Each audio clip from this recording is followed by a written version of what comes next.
It is the 30-something movie podcast. It's winter time. It's holiday time. It's Christmas time. It's all the different holidays. Hanukkah, Kwanzaa, Festivus, whatever you celebrate. It's holiday time. So come celebrate with us. Watch some movies. It is. And there's a Patrick. Yes. Hello, John. How are you? We have a Patrick. We have a Patrick. We have a John. How are you doing, Patrick? I'm doing well, John. I'm doing well. It's the most wonderful time of the year. It is. It's the most wonderful time of the year, and it's the most wonderful day of the week when we get to talk about movies. It is. It is.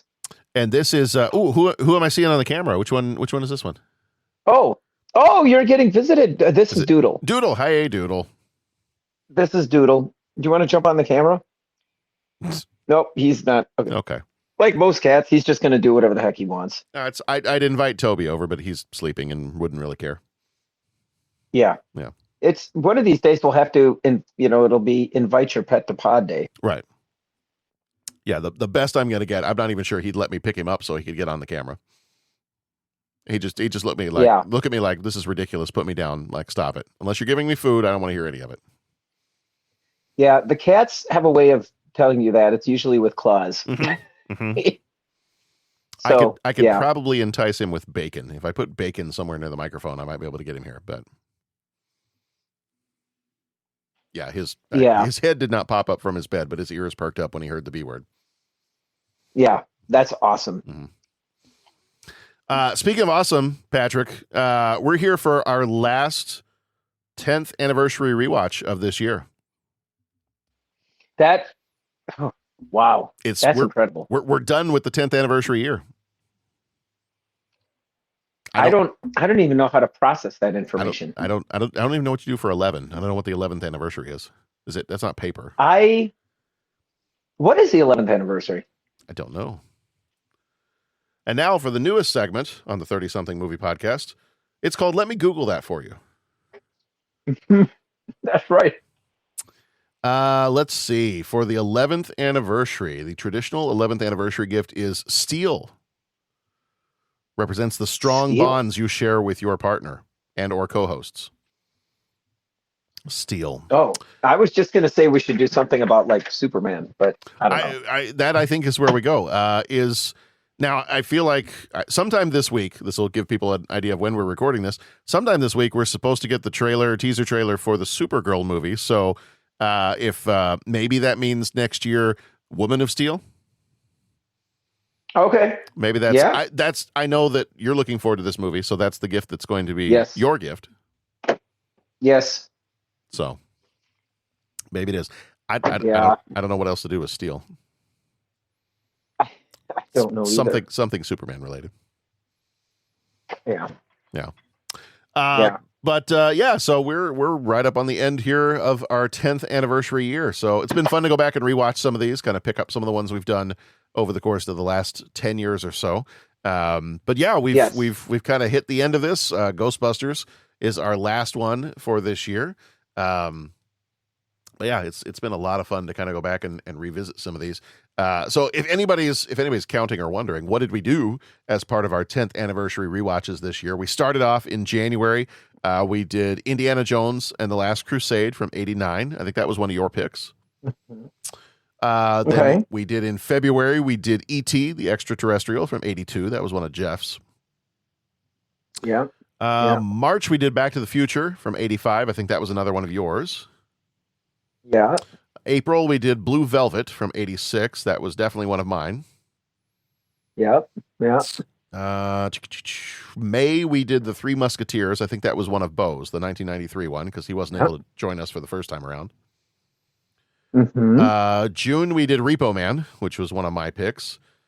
Mm-hmm. July, we did Lethal Weapon 3, which I think was also one of Bo's. August was also one of Bo's, Distinguished Gentleman.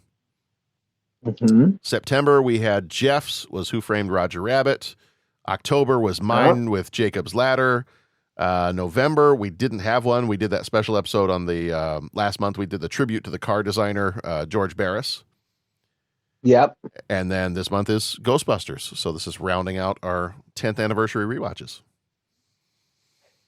This is good. It's been a This good is very time. It's good. been a good year. Jumping back to Distinguished Gentlemen, Netflix has an Eddie Murphy um, documentary Oh, do they really? that I just caught the beginning of. Yeah, I just caught the beginning of yesterday. It's really good. It's Nice. really fun. Okay. I'm going to check it out. There's a So, lot of good yeah, documentaries out. yeah. We were watching not that long ago. We picked up HBO for just maybe like a month or two, and we started watching the hmm Billy Joel documentary. Oh, how was And that? oh, it was excellent. In fact, we didn't quite realize. I didn't realize that it was a two-parter, and so we're Oh, nearing the end of part one. Where I'm looking at it, it's nearing the end of it. It's like we got 15 minutes left to go in this. It's been going for 2.5 hours, and we haven't even hmm met Christy Brinkley yet. So how are we wrapping Oh, that up in the next 15 minutes? And then I look, and it's like after this, check out part two. I'm like, oh, that's why, because this is like a 5 hour deal. yeah. Because we are not going to be wrapping it up in the next 15 minutes. No. So yeah, it was great though. It was an awesome documentary. The next one that's on my list, and I know some of you guys have already watched it, is the John Candy one. Oh, yeah. I, That I one was gotta very. I gotta get that one checked out. Yeah, So a lot of good documentary stuff going on. there is. So, all right. Well, as I said, There is. we're doing Ghostbusters this time around, and we were talking a little bit before we started recording, and we were saying, Ghostbusters, we've officially we've covered this. This will now be the third time we've talked about this one on the podcast. Now, Yeah. granted, nobody ever heard the first time because you couldn't hear the first Right. time because of mariachi music and chips crunching. But Right. you live and learn. And then we did this one when we did episode 400 a little while back. We were redoing the first, and so we went back and redid all those first episodes. Nobody got to hear the first time around. Okay. So it's been a minute since we've done Ghostbusters. But yeah, so we were kind of talking like, what we're going to put a new spin on this? What are we going to talk about? So Yeah. I got a couple things that I don't think we've mentioned before, but otherwise we can just, Okay. we'll spend a little bit of time just gushing about how much fun this movie is and how much we love it. Yeah. Because that's Yeah. pretty much what we do here. It's interesting. I've been thinking about my top 10 favorite movies. Yeah. Right. I think think we need to go back. Years back. I think we need to go back and revisit those episodes where I kind of interviewed each of us. Yeah. I think we need to do an Because update. I wonder how much of that I answered was just garbage. Yeah. Because here's the thing. A lot of the movies that I would put on that list, and Dennis is good about this. He's like, okay, well, what are the categories? Mhm. Right? Is it your kryptonite movies that suck you in no matter what? Right. Is it the ones that are rewatchable? Is it a guilty, how do you define what your top 10 are? And, I'm watching this movie and I'm like, I was rewatching it for this time. Mm-hmm. Because there's, and it's like, if I've seen this movie once, I've seen it 1 million times. Right. You know what I'm saying? Like and I'm sure it's the same for you. And so I wonder how much on my list, how much am I really just thinking about that list going, okay, well, this movie would be my top 10 or Right. this movie would be my top. And how many of the movies on there are like, and I got to go back and look at, was Ghostbusters on there? Because if not, why not? Because Right. this movie, no matter how many times I watch it, it's still fun. The jokes are still fresh. I never Mhm. get old. There's nothing that I want to like fast forward through it. And it's like, I think I need to rework my top 10 list, Mhm. especially now after podcasting for 10, however many, 10, 12. No, Right. it's been 10 years because 10 it's years, 10th yeah. anniversary. Yeah. Hello. We've been doing this for 10 years and really going over these movies. And it's like, okay, what movies really are my top 10 favorite movies? Right. Without doing the whole, okay, well, what are my top 10 action? What are my top 10 horror? What are my kind of thing? Yeah.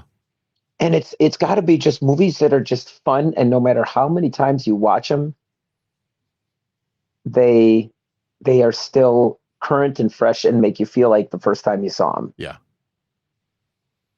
You know what I'm saying? And Yep. it's like, I think the 3 movies that I picked for this, because when I came up with like what are my 3 movies? I think the first list I came up with was one just to annoy you. Yes, I yes, it think because was. wasn't it? It was cool world, cool as ice, Uh-huh. and That's all you needed. what was it? Yeah, that was it. Yeah. But I mean, when I really came up with the list, it was just three movies that are the reason that I go to the movies. Hmm. And I've said this about Back to the Future. It's a perfect movie. Rewatching this, I think Ghostbusters is a perfect movie. Yeah, Like I really, it for me. I mean, yeah. others will have different opinions. That's all fine and good. But it's just so fun. It's just a magnificent movie. Patrick, the wonderful thing about Google Docs is Google Docs are wonderful Yeah. things. Their tops are made out of rubber, their bottoms are made out of springs. They're bouncy, bouncy, bouncy, bouncy, fun, fun, fun, fun, fun. Um, is that I can go back through the version history and I can look to see what movies you did write down on October 11th, 2024 at 11:46 a.m. Patrick Canigallo listed his 10th anniversary rewatch movies as Cool as Ice, Cool World, and Howard the Duck. Okay, wait a minute. October 11th. October 11th, 2024. What kind of Okay, so mood were what you day in? of the week that was? Yeah, what kind of mood were What you was it? in that you just, to quote Alfred, Master Bruce, some people just want to watch the world burn. Mhm. Okay, I can't do October. if I could do a Michael Caine impression, I would do that much better. But No, that was effective. October the 11th. yeah, October the 11th, Oh, 2024. What did you do, Pat? it was the Friday. It was the Friday before a 3-day weekend. Oh, so you were feeling a little. You might have been feeling a little, Yeah, little frisky there. Like you were, yeah. you were At what time? nearing some What freedom. time of the day? 11:46 a.m. So clearly you should have been working. Well, I should have been, but that was back when we had the schedule. Remember, where first period. Well, I don't know if you remember, but first period was at the end of the day. I vaguely remember that. I wasn't part of it, but I Yeah. vaguely remember it. Yeah. What would I have been doing at that time? Yeah, Try- probably just glad it trying was to- a Friday and surviving. And Oh, I know what you're trying to do. You're trying to anger people. I was trying to bring discord. You were trying to do something. You're trying to fire something up here. I was like that guy. Do you remember Quantum Leap? How they, and he met the evil version of himself, The evil leaper. Yeah. whose job was, yeah, Yeah. that's kind of what it was. Yeah. So Pat leaps from spreadsheet to spreadsheet, putting wrong what once went right, Yeah, hoping the next leap yeah, will be the leap where he steps on someone's toes. yeah. Oh boy. I mean, everything about that. Mhm. Everything about that. Mhm. Um, That's what they need to do. If you want to But do a here we are. remake, if you want to do a remake of Quantum Leap, do one where the main character is the evil leaper. yeah. That could be a lot of fun. I just like the idea of someone going and screwing up someone else's spreadsheets.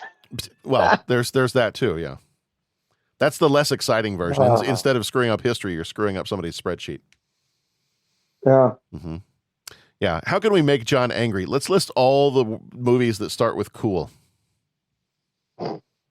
Except Cool Cool Runnings. Runnings. I'm okay with Cool Runnings. Yeah. Cool Hand Luke. Cool Hand Luke. Cool Hand Luke's fine. Yes. You just happen to pick the two that I would, you pick the two that boil my blood. Yes. So, Yes. but that's all right. We're Anger. still mostly friends. We're Mostly. still here mostly. John's anger mostly comes out at night. Mostly. Mostly. No. Oh. All right. Well, we're here to talk Ghostbusters. So, real quick, I probably won't even necessarily do major moments because we've talked about this one before. We know what happens in this movie. So very, very quickly, I will run through the trivia stuff on this one. So this one came out 8th of June, 1984, rated PG, runtime of 1 hour, 45 minutes, directed by Ivan Reitman, who did Twins and Dave. Producers, Ivan Reitman did Heavy Metal and Stop or My Mom Will Shoot.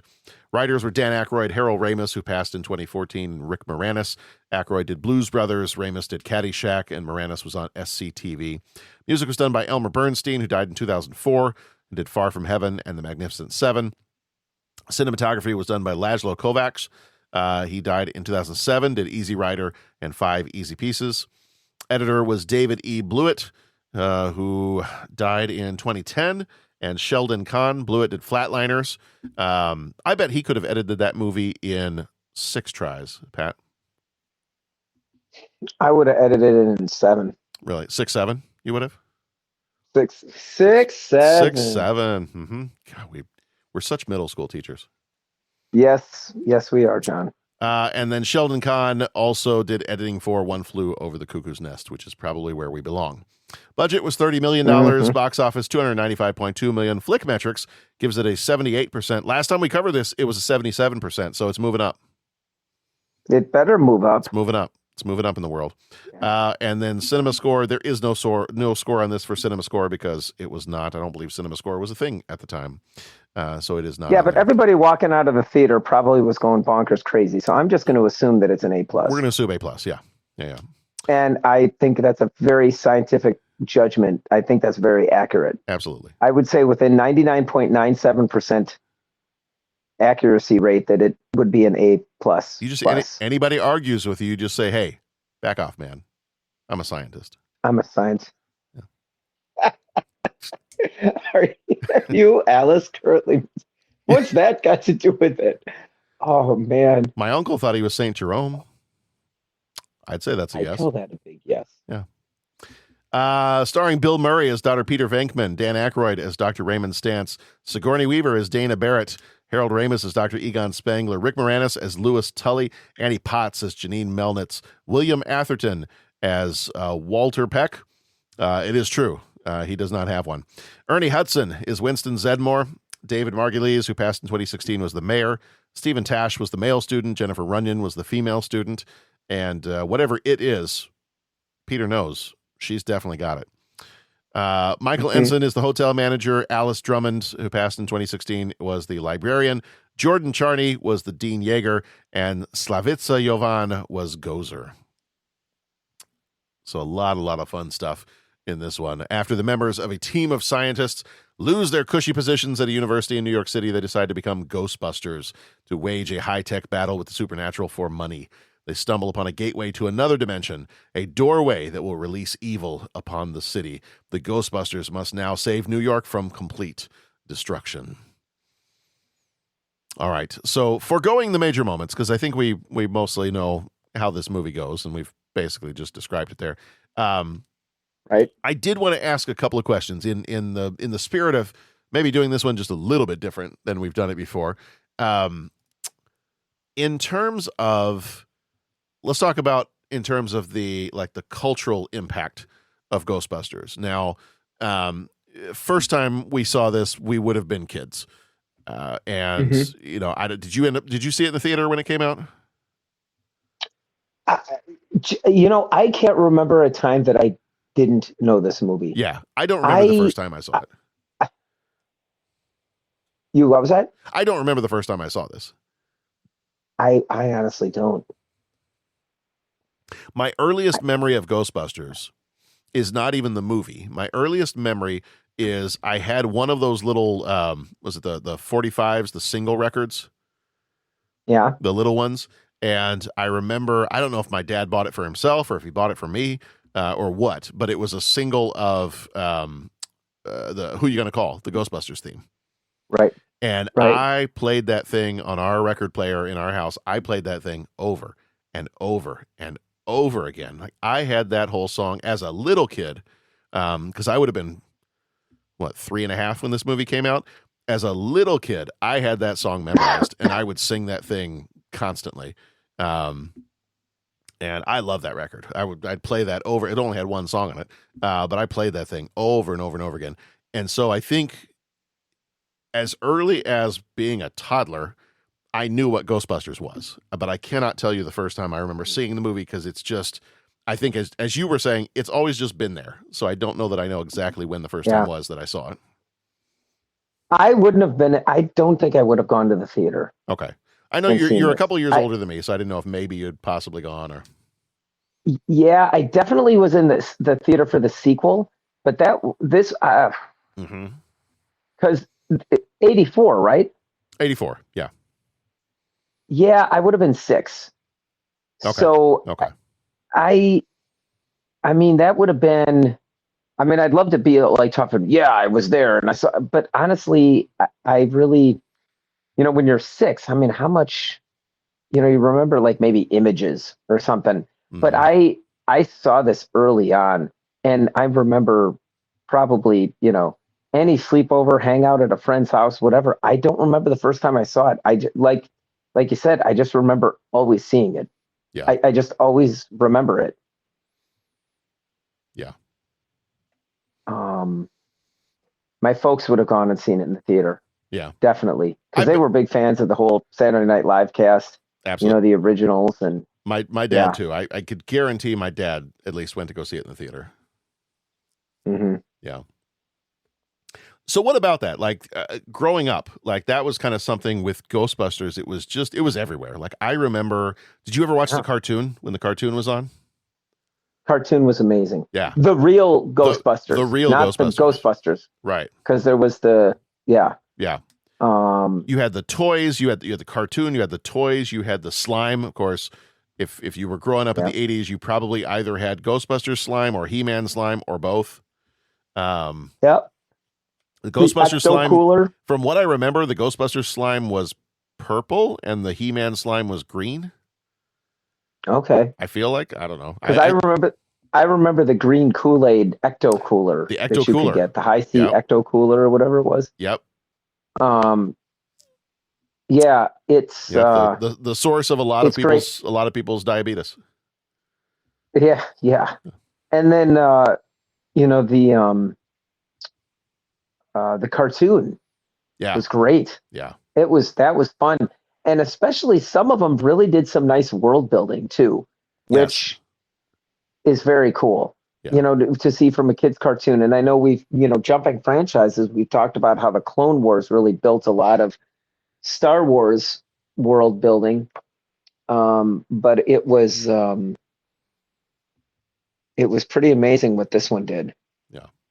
And I remember, spoilers if you haven't seen the real Ghostbusters, but the original one where they they talk about what happened the day after they defeated Gozer. Hmm. And I don't know, do you remember this, where they brought their uniforms back and the uniforms were covered with um, ecto residue or I whatever, I don't. I don't ectoplasmic residue. No, I don't remember this one. Oh, you don't? Oh, No. well, I don't want to ruin it for No, you. Go please go back and ahead. watch it. I will, but go ahead. Okay, well, basically it was really cool because like there were like ghost versions of the Ghostbusters that, based on like their uniforms and Oh, maybe I do remember that. the ectoplasmic residue, they like came Yeah. to life, Okay. and then they had to like fight ghost versions of themselves. Now that you're And saying the that, ghost versions of themselves, yeah, had yeah. like ectoplasmic residue. Or I'm sorry, Yes. what am I saying? They came from that. They had like proton packs, and so Okay. they were using the proton packs to like take out the Ghostbuster. I mean, it was really a Yeah. cool thing. And then I remember there was one episode where um, they went into the containment unit, Uh-huh.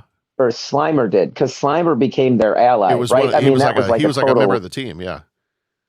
yeah, and that was totally like the cute, cuddly, gross ghost dude that you could sell a bunch of stuffed animals of. Oh yeah. But there was one where he went through the containment unit, and it was really cool to see what the containment unit looked like for the ghosts on the Hmm. inside. So, like I said, just some fun world building. Um, and it explains, because whenever you do a cartoon based on a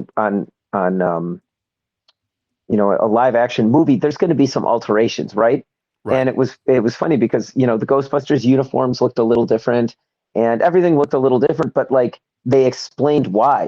They had their old uniforms, but those had to be destroyed because, anyways, it was yeah, the cartoon was great. Um, like I said, I remember it enough that when the sequel came out, we were all first in line. My friends, like, I saw it a bunch in the theater. Um, yeah, Yeah. it was very cool. I mean, you use the vacuum cleaner, attachment as the hose for the proton pack. You take your backpack and shove the vacuum cleaner attachment in the back, and you're making proton packs, and that was just fun stuff. I feel like that's because I have a 3D printer at home, and I'm always like trying to think of. I tend to be 3D printing like movie props and things like that, like stuff that I want to just collect on my shelves here. And I have 3D printed the Rocketeer jetpack. I feel like I would love to 3D print a proton pack. I think that would be a lot of fun. Oh yeah. Yeah.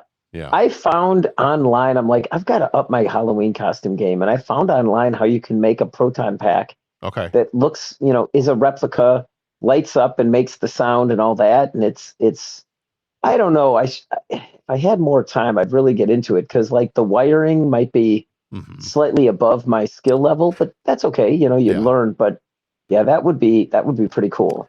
I did not go the wiring route to put like lights. Some people put like lights and a little like smoke machine on their Rocketeer jetpacks. I did not go that route. I was like, this is the first time I'm 3D printing something of this size and this complexity. Let's worry about that later. Yeah. Yeah.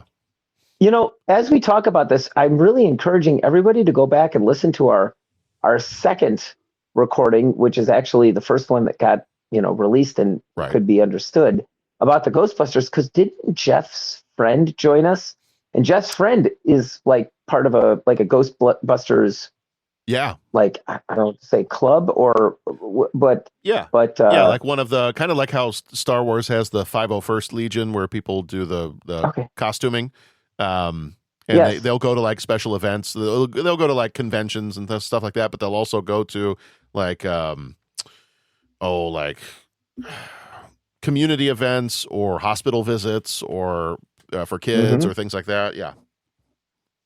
Yeah. And he was a really neat guy. Yeah. And it was fun just hearing his perspective, and this whole, speaking of cultural impact, that really added a lot. And I want to say that we talked to him about the Ghostbusters uniform and costume and everything that he did. So yeah. Anyways, that might be something cool to listen to. Other than us just gushing about the movie, we had a guest on that really talked about a different aspect of the cultural phenomenon that is Ghostbusters. Phenomenon.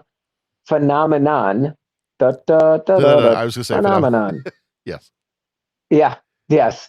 The Ghostbusters phenomenon. And that's worth a listen. Yeah. If anybody wants to go back, it's episode 400 where we did we redid our very first ones. Pat, I want to do. So we're really good friends with the Shirley podcast guys, with Dee and Jason. Yeah. And if anybody wants, I mean, we're doing movies from 1995 right now.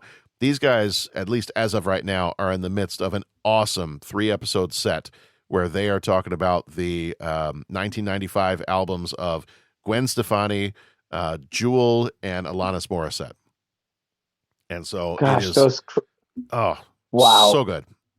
The Alanis Morissette, that's one of the first, not one of the first CDs, but like with my own money was one of the first times when I went to a music store and was buying, when I was in high school, and I was like buying a CD for the first time with my own money, not like my dad's money or somebody getting me a gift or whatever. That is one of the first CDs that I bought where I really felt like, I felt more like an adult, because I think the first CD I ever bought a few years before that was the Wayne's World soundtrack. And I'm like, okay, well, that's a little, that's fine. There's nothing against the Wayne's World soundtrack, but Jagged Little Pill. I remember going to the Sam Goody in the mall and picking up a copy of that as soon as it came out, and was just awesome. Just such an awesome album. And I was just listening tonight in the car. I was just listening to their Jewel episode. And not Jagged Little Pill. Pieces of You. The Jewel one, yes. What is the Jewel album? Is Pieces of You, right? Pieces of You, yeah. Jagged Little Pill was Alanis Morissette. Jagged Little Pill was Alanis Morissette, but Pieces of You is Jewel. Yeah, and guys, Shirley podcast, you guys, man, that's pretty awesome. Yeah. And you're right. Like the albums, those things were just defining of the decade, Yeah. right? I mean, just such integral parts of that. So So how great is that? So I say all that to say I'm giving them a plug because I'm about to pull one of the, you know how sometimes they will they'll have some they'll try to blow each other's minds with connections and facts. Okay. Pat, I'm gonna blow are we gonna jump in their bag? I'm gonna blow your mind Shirley podcast style. Oh, all right, man. I'm ready. There are two connections between Ghostbusters and The Great Okay. Gatsby. Really? Do you know what the two connections between the Ghostbusters and The Great Gatsby are? John, I didn't even know there was one connection. I don't even have a connection, much less two connections, which would necessitate. Okay, I can't. I'm going Wayne's World there, and that's fine. not. It's. I'm falling apart. I'm going to fine. pieces. Well, John, what are the connections? You're going to pieces. I'm about to blow your mind. So I'm going to blow your mind. Here we go. I'm going to blow your mind, Jason Colvin style here. All right. Number one. Why? Sigourney Weaver's name is not Sigourney. Okay. Her name is Susan Alexandra Weaver. Okay. But she was a tall girl, and she felt like Susan was too cute of a name. And so the information I have here is that she pulled her professional name from the character Sigourney Howard, who is Nick Carraway's aunt in F. Scott Fitzgerald's novel. Okay. So Sigourney Weaver got her professional name from The Great Gatsby. But, Pat, that's not all. Mm-hmm. But wait, there's more. Also, connection between The Great Gatsby and Ghostbusters. 10 years before the movie Ghostbusters, there was a 1974 film adaptation of The Great Gatsby starring Robert Redford. Okay. William Atherton, EPA Inspector Walter Peck. And now you catch ghosts. Yes. Okay. William Atherton. William Atherton was not in The Great Gatsby movie as an actor, but he is the singing voice for the song What'll I Do in the 1974 Robert Redford Great Gatsby movie. Wow. So there are two connections, Sigourney Weaver's name and William Atherton singing one of the songs in the 1974 version. Wow. That's pretty cool. That's some Kevin Bacon connections right there. Yeah, exactly. I mean, the only way you get more Kevin Bacon is if you tell me that Kevin Bacon was like in this movie and I didn't even realize it. Right. I made the mistake of saying bacon and the dog's ears perked up again. Yep. Now, Toby's awakened wanting to join the pod. every single time. We can't cover a Kevin Bacon movie without me causing problems here in the house. Right. So, those are your connections. Because my wife was asking me the other day. We were looking at something. Actually, I think Sigourney Weaver showed up in another thing we were watching, and she asked me. What country is the name Sigourney from? And I think I found a couple of different things, and I found one thing that said it's French, but I also found another thing that said there's a possibility that it's also from Irish. So I don't know exactly. I believe there's a town in France. There's a village in France called Sigourney. So that's probably where it's from originally, and then maybe it migrated its way westward. But yeah. So there you go. That's your Shirley podcast style. Where are you? Mind blown. That's awesome. Yes, I'm Peter. Where are you from originally? Where are you from? That's when you said where it's from. Yeah. Where are you from? Originally. I love. So you bring that up. I was rewatching parts of Ghostbusters in the last day or so, and I didn't get a chance to watch it from beginning to end in the last couple of days. But a week ago, I did watch the whole thing. That whole beginning of the movie, the whole thing in the library, the way you're establishing these characters, setting them up, their interactions with each other, you can immediately tell what these guys are. Yeah. Egon is the pure scientist. Ray is the kid in a candy shop. And Peter's the used car salesman. Yeah. Peter's the game show They're more host. like a used car salesman. Yeah. Yeah. Game Yeah. show host. Yeah. That's what it was. Yeah. Game show host. And a moment for Sigourney Weaver. And I know that we've discussed on earlier episodes how it was an adaptation for her to be there with people that just improvised and comedy and Yes. fly by the seat of their pants. That was a different experience for her. I want to say Jeff maybe told the story about how Peter Venkman came in and didn't he carry her off screen or something like that? There was something, and she said it was very symbolic of her just okay, I'm just going to get carried away in this movie. Yeah. I'm messing up the story, but I want to say Jeff had told that. Mm. And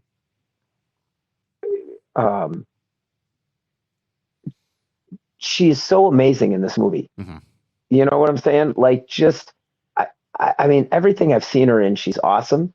And just a really just strong female character that just acts so well. I mean, at this times she gets the horror thing.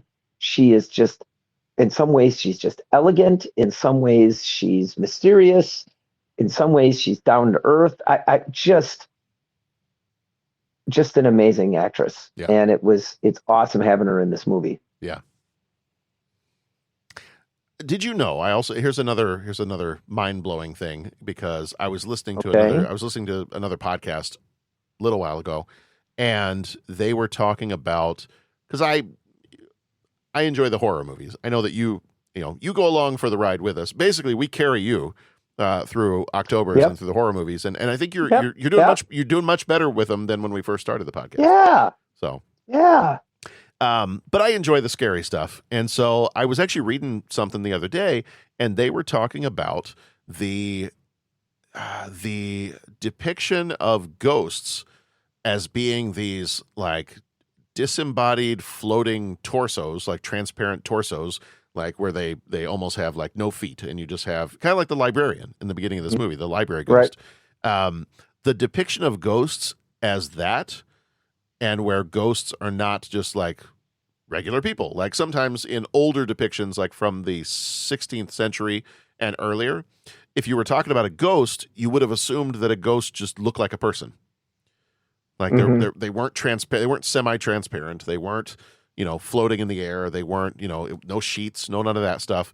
So my understanding is, because some may know the story of the Bible, where it talks about there's the resurrection afterwards, and Jesus comes into that upper room, and some of the disciples are like, "Whoa, it's a ghost," and he would have just looked like himself in that story. Mm-hmm. And depictions like that, it's well, that's what people thought. If people were telling stories about ghosts, or people thought they knew what ghosts were, it would have looked like you and me. You weren't see-through, you weren't floating, you weren't any of that stuff, until you got to about the 17th and 18th century. What I was reading on this thing was, it's because of these shows that they did, and it was called the I had the name tip of my tongue.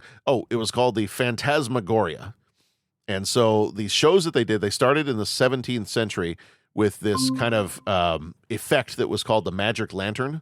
And so the magic lantern in the 17th century was this thing where you'd take some kind of light source, like a candle or a lamp, and you would direct light through a painted glass slide of some kind, almost like a stained glass window. And you'd kind of focus it through a lens and project it onto a screen or a wall or something like that, or even like smoke. You'd even put smoke and then project it on the smoke.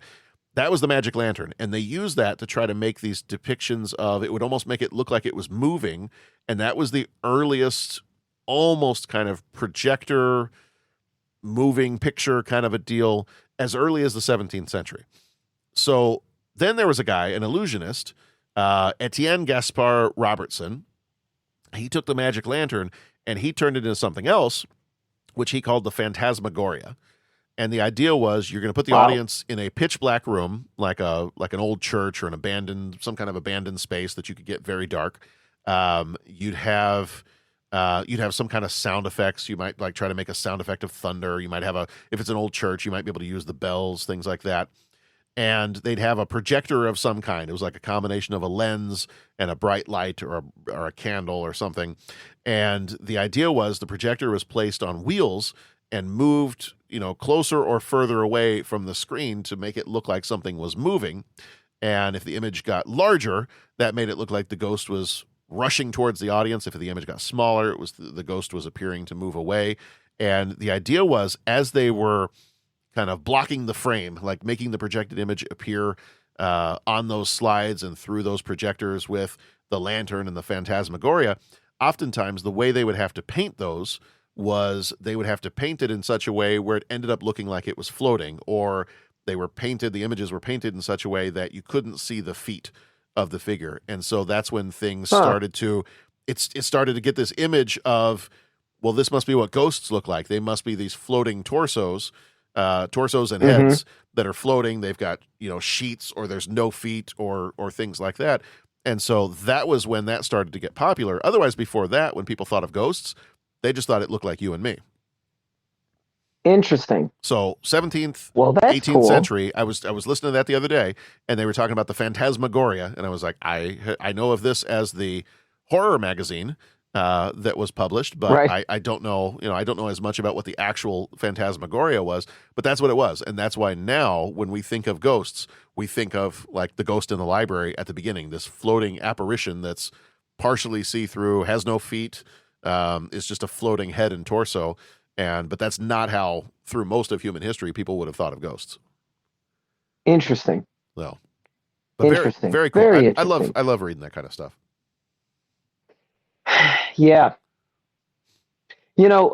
Jumping back to how these characters brought this, or jumping over to, how they helped bring this to life. You were talking about that opening sequence and how you really get introduced to these characters. Yeah. I feel like these characters have been very lived in. Yes. And it occurs to me, especially now that we've watched a bunch of other franchises, we just went back in my house and watched the original Iron Man.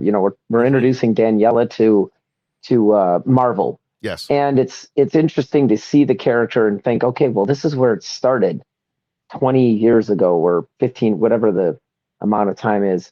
And wow, look at where the character ends up. We talk about, we're big Star Trekkies. You look at, the first season of The Next Generation. Okay, well, how is Picard displayed there and, or depicted there? And how does that character change? What stuff do they harden? What stuff do they soften? Right. And I feel like in this, the characters are just so well established, and it makes me want to ask how much work did they do to, like, okay, this is what I'm going to break this character, or how much of this did they put themselves into these characters because they feel so well lived in, and like, especially Dan Aykroyd, his ability to fire off very technical, wordy, verbose. I think I just said the same thing with different words twice. Descriptions, and this is a class 5, free ranging, right. Whatever, bop, bop, bop, bop, bop, he can just very rapidly put a lot of techno jargon out there. Mm-hmm. Bill Murray can be, that sarcastic, almost mocking way that he can talk. Harold Ramis, he had that very, kind of the more serious, astute, kind of thing. Like I said, the characters just feel very lived in. Egon's gonna explain it to you, and Peter's gonna sell it to you. Yeah, exactly. So that's very fun to see these guys just display, put these characters on display. Yeah. And it's and Bill Murray, just with a few subtle nods of the head, winks, he can just give a look and it just speaks volumes, right? Like when they're, the scene that we talk about when they're buying the firehouse and, yes, it's just like, well, I don't know, this neighborhood is, this building is, stressed. It doesn't meet our energy requirements. The wiring is out of date. The neighborhood is a demilitarized zone. This whole thing.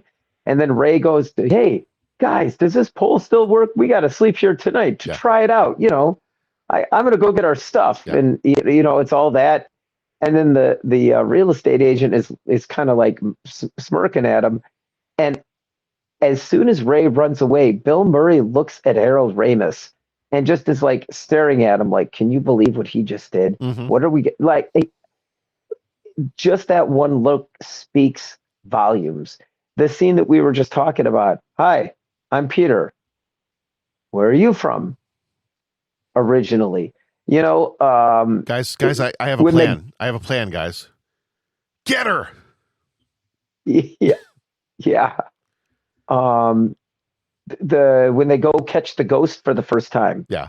And the guy's just like, "Well, we all know about the problem on the 14th floor, but we don't want to alert the guests." And Bill Murray's like standing next to him like, "Yeah, of course. No. Yeah. Yeah. Yeah. I mean, it's really psycho, when they're talking to the mayor, a psychomagnetic event of epic proportions. Psycho what? Psychomagna what? And Bill Murray's in the background. Big word. Big word. It's okay. Big word. It's he's just able to slip these little bits in there but they're so effective. Yeah. All the little bits of comedy that he can find a place to put it in. It's pretty awesome. You're right. No human would stack books this way. Right. The bookshelf gets knocked over. Has that ever happened to you? This is the first time for you guys? First time? Yeah. First time for you too? Yeah. Okay. All right. Yeah. No, his whole deadpan thing throughout the movie is just outstanding. Yeah. Well, that in there is the bedroom. Nothing ever happened in there. Well, that's a shame. What a crime. Yeah. What a crime. Yeah. I think he can hear you, Ray. He's right in front of me, Ray. It's not normally something you see from a major appliance. That's right. Yeah. I'm going to go back to Dana Barrett's apartment and check her out. I'm going to take Dana Barrett back home and we're going to, check out Dana Barrett's apartment. And then just the look on his face, he kind of like rolls his eyes and smirks a little bit at the same time. And This feast represents the last of the petty cash. Slow down. Yes. Slow down. Chew your food. Yes. Chew your food. My favorite, probably my favorite line in the whole movie, and I use this so much, almost on a daily basis, if not a weekly basis, if not a daily basis, is his line from the movie. "I love this plan. I'm excited to be a part of it. Let's do it." Yeah. I find myself reluctantly involved in all kinds of situations, and that's usually my response is, I love this plan. I'm excited to be a part of it. Let's do it. Let's do it. Yes. Yeah. Because what else are you going to do? Mm-hmm. And who are you going to call? Yeah. Patrick, before we summon the specter of 3 questions, anything else we want to say about Ghostbusters? We love it. We love Ghostbusters. Yeah. Music's amazing. And if you love Ghostbusters, if you love Ghostbusters too, I mean, give us a call, leave us a voicemail, because we are ready to believe you. Yes.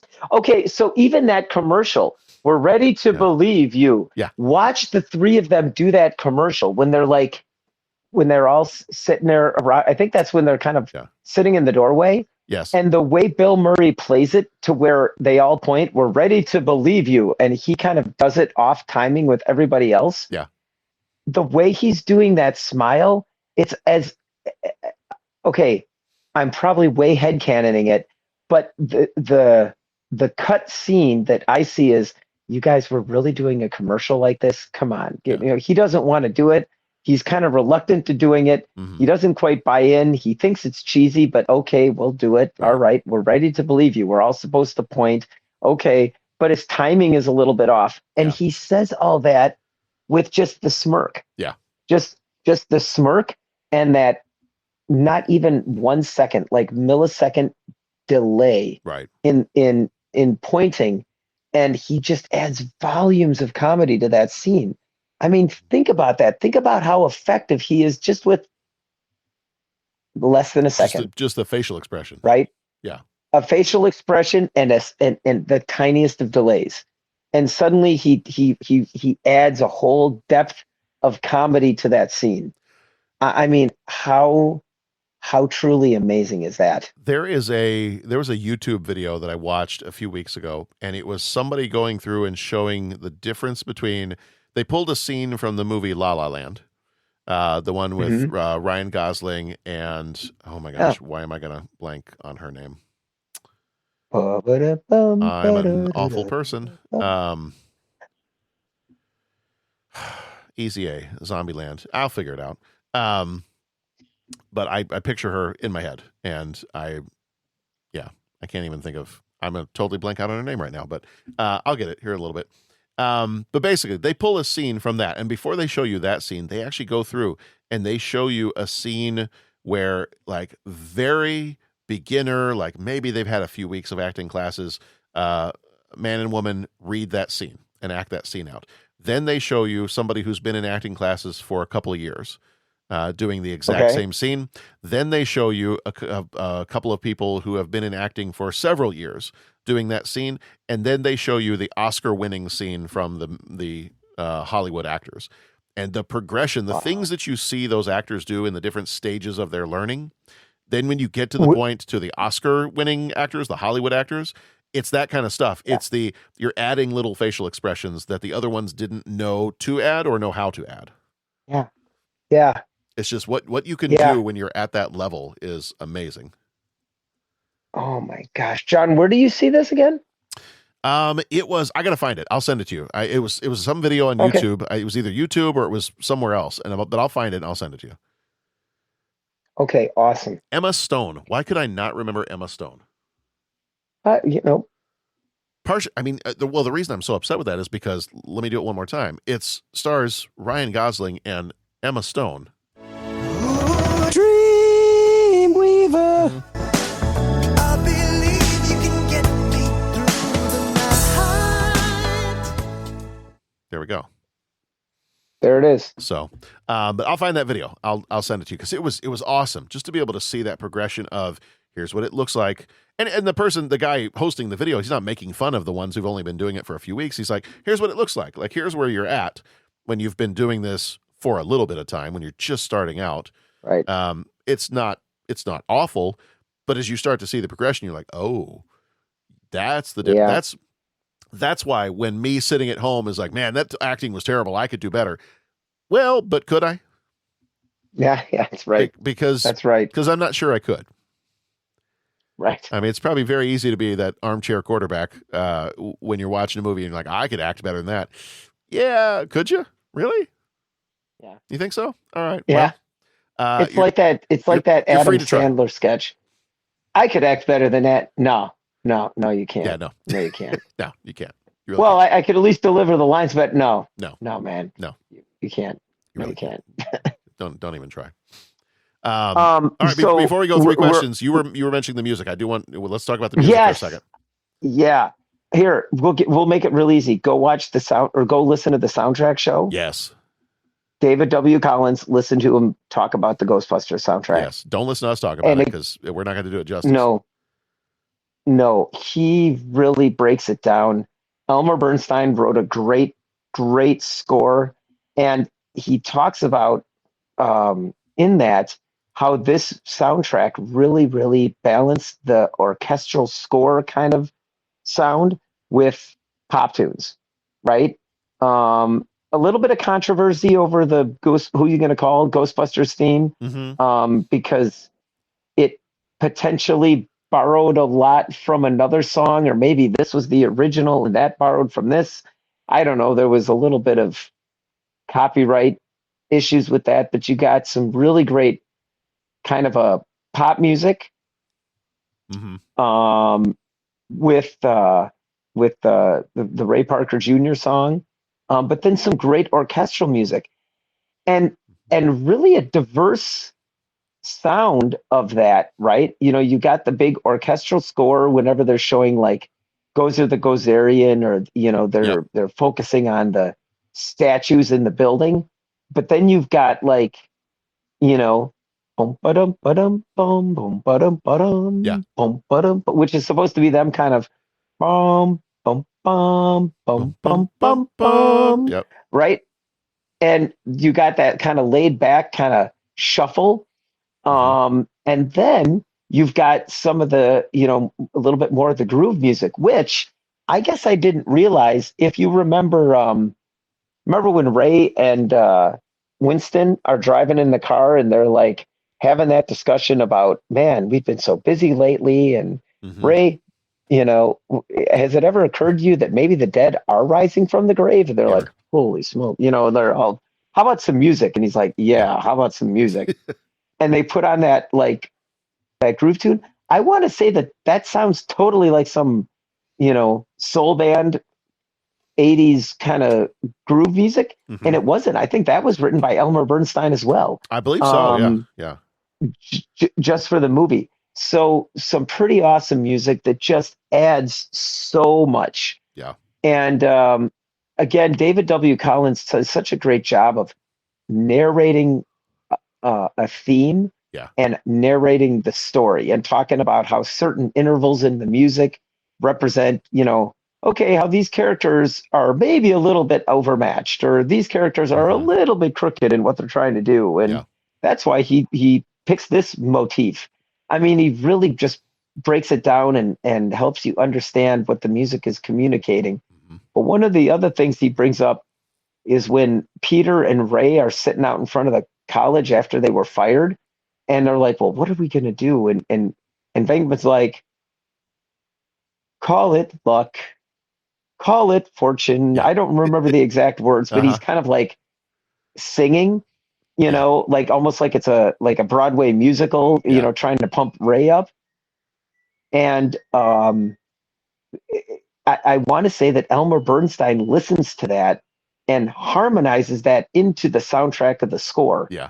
right? Because the score is kind of building like it's the opening of a Broadway Yep. kind of theme, like a Disney I Wish song. And but he harmonizes with how Venkman's delivering the line, Yeah. which is just another great bit of business. Where are we going to get the money? I don't know. I I don't don't know. know. And then does it immediately cut to the scene where they're walking out of the bank and he's like, my parents left me that house. I grew up in that house. It's okay. Yeah. Everybody has three mortgages now. And of course, Egon's the scientific one. Over the course of 5 years at an 18. interest rate of 19%, they didn't even bargain with the guy. It's going to come out to $95,000. Oh my Interest alone. What God. was it? Interest alone is going to come out to $95,000. And 18% interest. Right. I'm just like, oh my God, if you talk about something that's Yeah. 40 whatever years old. Right. Yeah. Yeah. Um So I do want to say, I feel like, and I think rightfully so, sometimes I feel a little bit like we're the Kris Kringle in Miracle on 34th Street. If we don't have it, if we don't have the right kind of coverage on how good the music is in this movie, we're going to send you to another store. Like we're going to send yeah. you to the Gimbals that is the soundtrack show. We're going to send you to the Shirley You Can't Be Serious podcast. Yeah. We know when somebody else has done an amazing job with something. We'll send you over there. But Yeah. that's Yeah, go that's why check it out. we like to plug the other people because podcasts are awesome. Yeah, and there's so many great ones out there. Mm-hmm. And and yeah, definitely our friends on the Shirley podcast. They're amazing. And David W. Collins in the soundtrack Mm-hmm. show is just so great. So please check that out. Yeah. And I know that you kind of were in the anything else segment. Yeah. I've got just the one more thing that I want to say. I was fortunate enough to go to New York Yeah. for the first time. Mm-hmm. I hope I really don't want it to be the last. Yeah. I've said this before. I was very taken with New York. I mean, I Yeah. really fell in love with New York City. And I know I went as a tourist, and I know every place that you live, wherever that is, it's a real place, and there's challenges, and like there is anywhere. Mm-hmm. Yeah. But man, I loved every second that I was in New York. Yeah. Everything, I just was very taken with the city. And it's very fun now to watch movies that are set in New York. Mm-hmm. I know we talked with Die Hard, with a Vengeance. Yep. Yeah. Just was awesome as a New York movie. And this just seems so much like a New York movie. Mm-hmm. And just the different people that they interact with, like everyone that's willing to strike up a conversation, like, what are you guys supposed to be? Some kind of exterminators? Yeah. Yeah, someone saw a cockroach up on 12. You know, I mean, and that's what I found when I was there. Like everyone was willing to strike up a conversation. And maybe it was a little gruff, but it was, you know what I'm saying? Yeah. I kind of feel like, it's an epically big city Yeah. and there's a lot of people and everyone just kind of interacts with each other. And like I said, I very, very much enjoyed my time there. Um, and one of the things that I was fortunate enough to do, because usually what happens when I go someplace is I have a hard time sleeping. I can't sleep. I have such FOMO whenever I'm visiting somewhere that many times I won't sleep for days on end because will just go out and want to explore. The nice thing is my family all sleep, so I don't lose any family time. And when I went to New York, I was sitting there and we all, were up late or whatever. And we stayed right in Manhattan there, right near Times Square. And they all went to bed, because we were up late and it was like 10 or 11. We all get back to the hotel and they all kind of go to bed. And I laid in bed for like an hour and just realized I can't sleep. I'm going to go out. I'm going to check this out. And, you kind of okay, I'm in a city, I'm in a place I've never been. I want to be careful, so on and so forth. But I just put the running shoes on and went out. And the city that never sleeps really works for Pat, who usually never sleeps. And so I went out, and one of the things I did was I just kind of I just cruised around on foot to a bunch of the different Ghostbusters filming locations.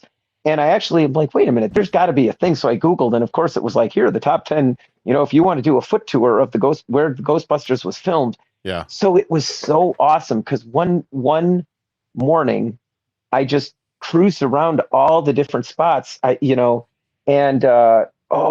found Dana Barrett's apartment. And that was awesome. I looked at it and I'm nobody steps on the church. Nobody steps on a church in my town. Yeah. Yeah. Was right there. And then I'm oh my God, I'm looking at it. It's all right here. I mean, this was the scene of one of my favorite movies, it happened, that was set right here. When Lewis runs across the street and ends up in Central Park. Right. Wow. Yeah. Oh, okay. That restaurant where he's banging against the window. Yeah. Oh, that was right here. This is the wall he jumped over. Oh, this is that street. Oh, here's the library. Here are the lions. I love doing that stuff. I love finding times when I've been in Chicago and I'm oh yeah, this is the stairs from Untouchables. Here's the street that they drove down in Dark Knight. Yeah. Yeah. And I'll tell you, one of the coolest mornings, and I was going around Manhattan and I found the Ghostbusters headquarters, which is a working firehouse. Yeah. And they still have it done up with all the Ghostbusters logos and everything. Does the pole still work? You know what? I didn't get inside, but I read somewhere that if they're all sitting out, they'll walk right up and hey, can I look in here? Sure thing. I wonder, cool. I didn't, because like I said, it was earlier in the morning. And so things were, but I was standing on the corner and I stood there for about 10 minutes, just 10, 20 minutes, just I took some selfies. I think my first selfie I'd ever taken in my entire life. And then I was looking at the different angles and I'm oh, the camera was right here. When they do the first, we got one, and the Ecto-1 comes flying out and it goes around. I'm okay, so that would have been, I'm imagining, okay, action and how they got it blocked off and where the film crews were. And I just thought that was so cool. I don't know if they filmed inside for the Ghost, I think the exterior shots, but I don't know. Cause I was trying to seeing how big the building was from the outside. Does that match for the interior shots? I don't know. Right. And maybe that was, but I just have to say that was such a great experience. Yeah. Just going around to those filming locations. That's awesome. And just seeing where that was. And I want to say too, that some of the shots of Dana Barrett's apartment from a distance were from Central Park. Okay. And they said they might have, I don't know, some of them were maybe done up, mocked up the way they made that building look, but it was, There's Yeah, one of it the was cool. first It was cool. establishing shots of her building to me almost looks like a matte painting. And is it the one where you're like in a field? Yeah, Looking, it or looks you're like it's maybe yeah, from Central Park, and you get that kind of first theme of the dun dun dun dun dun kind of a deal. yes, Yeah, yes, and I want to say that is Yeah. that is the way they do that. okay, that would make sense. But again, the cool part is, if you're ever fortunate enough to go to Central Park and you realize, oh my God, how big Central Park is. Right, Um, it's like its own yeah, city. the whole, yeah, I'm just, I cannot go on enough about how awesome it was being in New York and doing that little tour around to the Ghostbusters filming locations. It was very cool. Yeah, it was very cool. I gotta So get myself there someday. yeah, and I think I want to say that I was texting you guys, like, guys, I made it here, and then I think, like, I don't know, it was maybe Mizuka or someone's like, okay, well, here's where you got to go next, and I'm like, on my way. I'm there. I'm almost 10 there. minutes later, I'm here. Mhm. So it was yeah, neat opportunity, man. It was cool. I just remember from your text messages, you sounded exactly like Ray. Yeah, Like, Yeah, guys, that's I'm right. here. This is great. yeah. You touch the ethereal plane. This is great. Right. Someone blows your nose and you want a sample. Yeah, I'd like to analyze it. Egon, Peter got slimed. That's great, Ray. Save some for me. Now get down here to the ballroom. Yeah. I still do that. Well, it looks like that was my fault. That was my Yep. fault. The chandelier, that Yep. was me. That's okay. The table broke the fall. Table broke the I fall. just used that today. Some kid dropped his instrument. I'm like, that's okay. The carpet broke the fall. It was like, oh man. There's so many ways you're going to be able to use this movie. It just is such a great movie. Yeah. It is such a great movie. All right. I think it's, I'm not going to ask if you're menstruating, but I do have 3 questions. That's awesome. I even used Ghostbusters as one of the costume classes at the horse show. Oh, yeah. I dressed the horse up as Slimer and I dressed up in a Ghostbusters costume. Oh, nice. And that was fun. And I was not alone. That costume, several other people through the different shows have done that as well. Oh, nice. Yeah, but that was a lot of fun. Yeah. Lynx the horse became Slimer and then I was one of the Ghostbusters. That's outstanding. Yeah, we had a lot of fun that day. All right. It's time for 3 questions. He asks each traveler 5 questions. 3 questions. 3 questions. It's impossible to answer. Impossible because you don't know the answer. Nobody could answer that question. I want to ask you a bunch of questions. I want to have them answered immediately. What you just said is one of the most insanely idiotic things I have ever heard. At no point in your rambling, incoherent response were you even close to anything that could be considered a rational thought. Everyone in this room is now dumber for having listened to it. I award you no points, and may God have mercy on your soul. All right. That was we were talking documentaries earlier. There was a great documentary on Jim Downey, that guy from Billy Madison, and when he was one of the top writers for Saturday Night Live.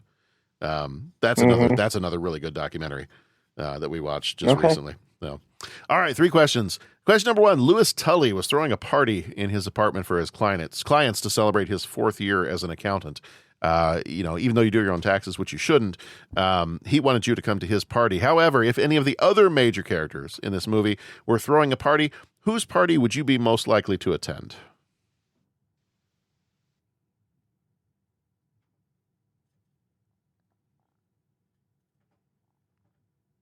I think, for my choice, I'm going to go. I was trying to think through this, and I think I feel like a Peter Venkman party would just be a party where he's trying to pick up some young co-eds. So I'm not sure that I'm going to enjoy myself. I don't think I'm going to enjoy myself as much as a Peter Venkman party, because I think that party is there for him and for his opportunities to pick up young co-eds. So while Peter seems like he'd be a lot of fun, I'm not sure I'm going to the party at his place. I think Ray would be the most fun at a party. Yeah, I agree with you. I might daily double you on that one. Mhm. I think Ray definitely would have the most interesting, diverse array of people coming for the party. So Mhm. yeah, I think Ray's place would be a really great party. Egon's would be interesting, but I mean, I don't know. I don't. When I think of a get together at Egon's place, I don't think of it as being a party. Yeah. More of a scientific discussion. Yeah. Winston Zedmore, I think, would have a great party. That's true. Winston would have a good one too. Yeah. I think of all of them, he was the guy that was like the most like just keep it real, right? And that was what I really really liked about the Winston character. And we never really, I don't know if in any of the versions of this that we've done, if we've gotten into that, but Winston was like, he was almost like the everyman perspective, right? Right. Like all these guys, all of them, Winston included, were larger than life. But if Egon was the scientist and Bill Murray was the car salesman and Ray was the excited kid, Winston Zedmore was kind of like the everyman. But like if we were going into this world, that's what that would look like. Almost like how Sheriff Brody in Jaws was that, right? Like you have all these very diverse personalities. And Sheriff Brody was kind of like us going out on that boat. And I think that's kind of what Winston Zedmore was, going into this world. And it was just like, Janine Melnitz is going over the thing. Look, if it means I get the job, I'll believe in anything you say. Look, I've only been with the company a couple of weeks and I've seen stuff that'll turn you white, which, oh my God, that line is absolutely hilarious on levels that I can't even say. Yeah. But I mean, Winston Zedmore really added a whole lot to this movie. And I think that his party would also just be kind of the most keeping it real. Right. Right. Like a lot of the others, it might be like Wayne walking in and Garth walking in, Alice Cooper, we're not worthy. But Winston Zedmore is our link into this world. And I think just adds a whole lot on several levels. I got to be honest, Dana Barrett parties would be really cool too. Because I have a feeling her parties would be a smaller, more, intimate kind of thing. Right. Like I could just imagine 5 or 6 people hanging out listening to music. Right. Like, hey, we're going to just have a listening party. We're going to listen to Mahler's Fifth Symphony. Yeah. Right? Like, that's what we're going to do. Okay, cool. Yeah. Like, I mean, kind of keeping it chill. Yeah. Which is fun too. Which is sometimes what you need. Mm-hmm. All right. Question number 2. What's your favorite piece of Ghostbusters tech? Oh God, that's easy. What are you going with? I'm going proton pack. Yeah, I'm going proton pack too. Yeah. I mean, come on. Which Why should we be? Which then again is my go ahead, because that was I think my favorite scene is when they're in the elevator. Yeah, that's right.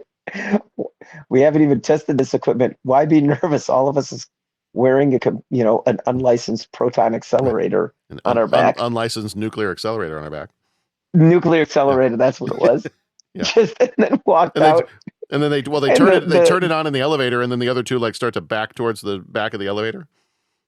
Yeah, I know. As it starts to hum a little higher. Harold Ramis played that so well. Yeah. And when they zapped the cleaning lady. Yeah. Sorry. Shoo. Sorry, I'm sorry too. The heck are you doing? Successful test. Good test, guys. Oh man. One thing I forgot to mention, don't cross the streams. Right, crossing the streams is bad. Yeah. I'm a little fuzzy on the good bad thing, Egon. How bad? Yeah, how bad? Oh man. All right, then question number 3. In one scene, Peter, Ray, Egon are enjoying some Chinese food What is your go-to Chinese food order? Oh, And this question, and I know I created it, this question made me hungry. And this question made me realize I don't think I've actually had Chinese takeout in quite some time. it is time. It's been a little while. I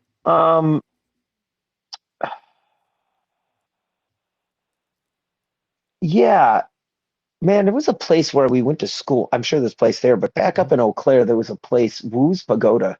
Okay. And we'd always go there. Man, they'd be open all hours of the night. So Yeah. man, I might just, when we're done here, I might just bust open the menu and just kind of take a look and see You're and gonna- relive past glories. You're going to drive up to Eau Claire? Yeah, maybe I'll just drive up to Eau Claire. When I we're done wonder, here, I'm going to go for a jog up to Wisconsin. Yeah, let me see. Eau Claire, that's what, 4.5 hours away? Pat, this is the 9 difference between you and me is I jokingly mentioned somebody going for a jog up to Wisconsin, and you're the one sitting there going, well, let's see, is this something I can do and get back in time for work in the morning? And Hey man, can I get you to cover 8th grade band if I'm a little bit late? I would love to cover 8th grade band. I guarantee they're not going to learn anything musical, but I will cover 8th grade band for you. Dude, I'm going on Google Maps right now. I'm spotting this You thing try to out. figure this out. Yeah, we're gonna figure this out. Uh-huh. So I don't know. I tend to love a lot of vegetables. Mm-hmm. And I like a vegetable fried rice Mm-hmm. is really good. And I like heavy on the vegetables. So a lot of times I'll order whatever, and then I'll just like saute up my own veggies and add it in. And yeah, so that's any kind of vegetable fried rice or, mushrooms are always good. Love having mushrooms in a thing. Yeah. Ah, I am I love a good egg roll, and I fully understand so much of the Chinese takeout that I really enjoy is very much not Chinese. It's very much Americanized Chinese. sure. I love a good egg roll. Egg rolls are good. Actually, near the town where a lot of my family lives, Springfield, Missouri, apparently is the birthplace of cashew chicken. Really? Apparently there was a Chinese restaurant there, and they came over to America. They opened their restaurant in Springfield, Missouri, and that was the first place. Legend has it that's the first place that ever served up cashew chicken. And I was like, okay, well, you'd be Where was this? famous for something, I guess. Springfield, Missouri. Okay. It's about 10 hours away. It's about an hour from where a lot of my family lives. And it's about, it's maybe like 45 minutes from Joplin, Missouri. Several years ago, they had all those tornadoes in that area. It's about an hour from Branson, Missouri. It's like right in that southwest corner of Missouri, just a little bit before you get to Oklahoma or Arkansas. And so supposedly that is where cashew chicken was born. Okay. I don't have the receipts to prove that, but that's the story I've always been told. Okay. But Okay. Well, that's good to know. a good egg roll, some good fried rice, any of that. There used to be this place in the town where I live called King Ma Chinese cuisine, and they had really good Chinese takeout. I remember we used to get them pretty regularly, but they went out several years ago, and we just haven't. I don't know. Chinese takeout has not been something with some of the dietary restrictions in our family. It's been a little bit tougher to find some Chinese takeout that would probably work for us. Okay. So, but yeah. Oh. All right. Well, that's what we got for Ghostbusters. So give us 10 more years. We might cover it again sometime. Yeah. I think we have to. It's probably a prerequisite now for the podcast. Join us, though, for the rest of we got 3 episodes left before the end of this month, before we wrap up 1995 with a bang here, because this month is our action and adventure month. We've had Nick of Time. We had Batman Forever. Ghostbusters was this one. Next episode coming up is Judge Dredd. the Sylvester Stallone, Diane Lane 1995 action movie. Mortal Kombat coming up after that. That one's coming out on Christmas Eve. And then New Year's Eve, we're ending the year with 007 GoldenEye. And I'm ending the year by looking to see if I can find some kind of a Nintendo 64 emulator so I can play that game. Yeah, that's what needs to happen. Mm-hmm. John, speaking of Chinese takeout, it looks like Wu's Pagoda shut down, but there is this new place in Eau Claire called China Walk. Okay. And or in your case, China, or in your case, China Run. China Run. Yeah. But it looks like if I leave now, okay, I could get there at 2:52 a.m. I think they're still open. Okay. And I could pick up the food. Okay. Let's say I order ahead, pick it up, and head right back out. Okay. Let's say I get there at 2:52, 10 minutes, leave it to. I could get back. Let me see. While you're figuring that out, hold on one second. It was my understanding that there would be no math. Okay. Right. Okay, I would get back at 8:02. So as long as I could get someone just to start 8th grade band for me, I can probably do that. You know what? You know what? For an egg roll, for an egg roll and maybe a little mushu pork, I would get 8th grade band started for you. Yeah, man, let's fire that up. Yeah, I think it's road trip time. Okay. All right. Well, I'll let you do the running, and I'll fire up 8th grade band for you. Awesome. And I think I could on this one. I think I can speak for at least Bo and Jeff, and I'll say we'll stick around here. We'll do whatever you need here, and then just if you want to bring back the food, we're totally happy with that. Yeah, man. Basically, what I'm saying is I love this plan. I'm excited to be a part of it. Yeah, this is the time in the night when everything's a good idea. Mm-hmm. Yeah. So, I love that time of night. Oh, man. All right, everybody, thank you so much for being here with us. Come on back in a few days. We're going to be covering Judge Dredd because I am the law. We're going to say that so many times during that recording. Oh, yes. It needs to be, the word law needs to be shouted, grunted, growled, however you want to say it. Yeah. That's what needs to happen. All right, everybody, be excellent to each other. Go watch some good movies, and we'll see you back here next time.